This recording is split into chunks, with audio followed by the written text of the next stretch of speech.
మరి తెలుగుదేశం పార్టీ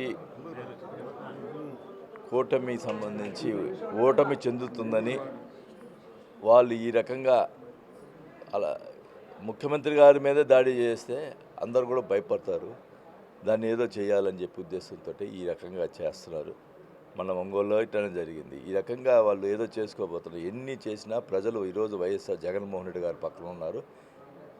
బుద్ధి చెప్తారని కూడా ఇంకా వాళ్ళకి సిగ్గు లేకుండా ఇది చేస్తున్నారు. ఖచ్చితంగా ప్రజలు బుద్ధి చెప్తారనేది తెలియజేసుకుంటా ఉన్నాం.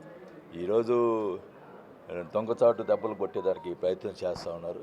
ఎన్ని చేసినా కూడా ప్రజలు వైఎస్ఆర్ పార్టీకి మరి దీనివల్ల మేము మొన్న దాకా మేము 135 వస్తాయి అనుకుంటున్నాం. వాళ్ళు చేసినటువంటి అకృత్యాల వల్ల 150 సీట్ల పైన వస్తాయని చెప్పి మేము అనుకుంటూ ఉన్నాం. ఖచ్చితంగా వాళ్ళకే నష్టం అని తెలియజేసుకుంటా ఉన్నాం.